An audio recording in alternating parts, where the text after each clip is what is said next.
Si vous avez cliqué sur cette vidéo, il y a 3 raisons possibles. Vous voulez sincèrement apprendre le Banou, bravo à vous. Vous voulez en savoir plus sur cette race extraterrestre, on va apporter ce point également. Ou vous vouliez tout savoir à propos de la tribu juive de Médine du même nom. Alors non, mais vous pouvez rester. Bref, nous allons aborder à la fois la langue et la culture Banou au travers de ces vidéos, car comme le disait Tolkien, une langue n'est rien sans sa culture. Et pour que je me sente obligé de faire les vidéos suivantes, exigez-les en commentaire, ça me motivera. Alors les Banous, qui sont-ce ? Eh bien, je vous renvoie à l'excellente vidéo de Sam SC pour avoir un descriptif détaillé du lore, mais pour résumer grossièrement, c'est une des 6 races extraterrestres représentées dans le jeu Solo Squadron 42, et par extension, le jeu multi Star Citizen. Les Xi'an, Tortues Ninja de Shin Shaolin, les Banous des marchands de l'espace, les Vandouls, c'est les méchants. Les Tevarin, des piafs de Zelda vénère ayant perdu leur planète contre les humains, et les Rtrak, que les Xi'an nous empêchent de rencontrer étant en guerre froide contre eux. Chaque race a sa langue créée par Britton Watkins et son équipe, et 2 langues ont pour l'instant été rendues accessibles, le Xi'an et ses niveaux de ton, oui les Xi'an sont les Chinois de cet univers de manière assumée, et le Banou qui s'inspire des langues extraterrestres telles qu'on les imagine dans Star Wars. C'est pour ça que je me suis tourné vers le Banou. J'avais commencé par le Xi'an, mais il me manquait pour moi ce grain de folie et de sonorité originale qu'a le Klingon, une des langues de Star Trek sur laquelle Barton a travaillé. Alors à l'origine, le fait de connaître une des langues du jeu aurait dû nous permettre de débloquer des dialogues secrets, avoir des avantages commerciaux, mais on le voit avec le développement des IA, apprendre une langue, même l'anglais, ne va plus servir à grand chose. Sauf si vous voulez apprendre votre langue régionale pour que vive votre région. Nul doute que des outils vont être développés par des passionnés pour traduire en direct les dialogues dans le jeu, alors pourquoi apprendre cette langue? Pour discuter avec des gens lors de conventions? Ignocto. Pour jouer RP dans votre organisation? Ignocto. Pour vous faire mousser par votre femme? Oh bravo, tu as appris une langue!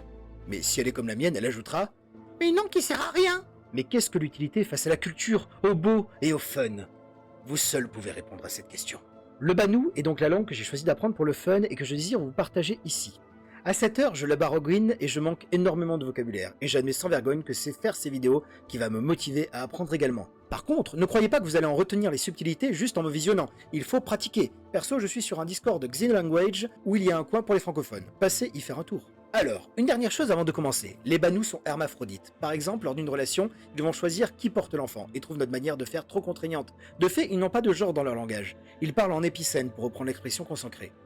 Le mot Ulo, qui désigne chez eux la 3e personne du singulier, représente autant le il que le elle. J'utiliserai donc pour traduire le mot ul. Voilà, parce que je sais que le mot yel créera des débats infinis dans les commentaires, qu'il n'est pas très amical, comme les points médians, qui sont carrément validistes, eux, et parce que j'avais très envie de faire plaisir à ce Gus du Figaro qui affirmait que ça se disait, même si je suis à peu près sûr d'avoir vu passer le mot hall dans mes jeunes années à l'université. Et aussi parce que ça ressemble à Ulo, tout simplement. C'est donc un excellent moyen mémotechnique. D'ailleurs, je suis à peu près sûr que vous l'avez déjà mémorisé grâce à ça. Ul, Ulo. Prononciation. Il existe 5 voyelles. I, A, U, I et O. I, c'est du diphtongue. J'expliquerai l'écriture dans une prochaine vidéo, mais je la mets pour que vous puissiez vous familiariser avec. Ces voyelles ont un ordre d'importance. Le I est supérieur au A, qui est supérieur au U, I qui est supérieur au E et au O. Vous avez compris l'idée. N'hésitez pas à faire pause d'ailleurs, c'est l'avantage des vidéos à la demande. Sur un autre sujet, un indice sur le fait que ce soit un anglo-saxon qui a créé la langue, le son OU. N'hésitez pas à me contredire, mais les anglophones n'aiment pas mettre le son U quand ils créent un langage, malgré sa présence dans de nombreuses langues comme l'allemand ou le turc ou même le français. Donc voilà, c'est un autre débat. La manière de prononcer les voyelles dans les mots est ce qui donne au Banu son aspect extraterrestre. Dans un mot, sauf exception, l'accent tonique va se mettre sur la voyelle la plus forte. Par exemple, dans le mot utado, qui veut dire professeur, l'accent tonique va aller sur le A, puisque rappelez-vous, le A est supérieur au U et au O, enfin au OU. Donc, dans une phrase, ça donnera utado utudasi seboyo nyo inai. Un professeur nous a aidés. Tiens, analysons cette phrase. Nous avons donc utado, qui veut dire professeur, utu, un classificateur, tasi, qui veut dire un, c'est le verbe qui indique que c'est arrivé dans le passé, boyo, le verbe pour aider, nyo, le verbe complétant l'expression idiomatique, c'est-à-dire nécessaire pour le verbe bouyou, qui va signifier en direction de, et inai, qui veut dire nous.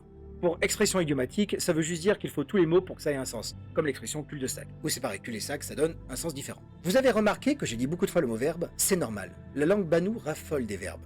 Et chaque mot que vous verrez, s'il ne commence pas par une voyelle, a des très bonnes chances d'être un verbe. Par verbe, on veut dire qu'il peut être utilisé comme tel. Gongo, qui veut dire être grand, s'utilise autant comme adjectif que comme verbe. Si je dis uta de gongo, sur le papier, ça pourrait donc vouloir dire tout autant un grand professeur que professeur est grand. Mais ce n'est pas vrai, il y a des subtilités, notamment sur l'ordre des mots, qu'on abordera dans les leçons suivantes. J'aborderai les consonnes plus en détail sur une vidéo sur l'écriture, car il n'y a pas de lettres compliquées à prononcer. Tout au plus le son de Z, comme dans Zai, mais comme vous pouvez le constater, c'est pas bien sorcier. Et que serait une première leçon sans l'apprentissage d'usage? Et bien sur cet aspect-là, les Banous, race marchande et négociatrice devant l'Éternel, n'y va pas simplement. Là où nous autres francophones y allons généralement d'un simple bonjour, ou bonjour en occitan, ou kenavo en breton, pour eux c'est plus Banza inokeshio finya tanya, indainza fue misha mishai. Littéralement, ça veut dire c'est l'honneur de la fortune et la chance de vous avoir avec moi, soyons riches très bientôt. Alors pour les poteaux, comme entendu plus haut, il y a bien un terme ou deux, comme inyokto, qu'on peut traduire par salut, mais généralement ils vont y aller avec moult emphases et formules de politesse pour qu'ils puissent plus facilement vous arnaquer, ce qui veut dire chez eux, faire un partenariat qui leur est plus que profitable. Mais avant de pouvoir faire ça, va d'abord falloir qu'ils vous connaissent, et pour cela il suffit de dire Eto Takai Ogiem. Mon prénom est. Vous vous souvenez? Si un mot a une voyelle, c'est qu'il n'est probablement pas un verbe. Donc avant le prénom, et pour le coup, même s'il commence par une voyelle, on ajoute le U. Pourquoi pas un I ou un O? On verra plus tard pourquoi. Mais alors, ça fait déjà pas mal tout ça. On a vu quoi? Comment se présenter? Comment se constituer une phrase? Sujet, verbe, complément, suis-je clair? Quelques mots comme Utado ou Gongo. Et quelques particularités de la culture Banou qui, je l'espère, va vous intéresser de plus en plus. Allez, je vous dis à bientôt dans la partie 2 et ciao ciao!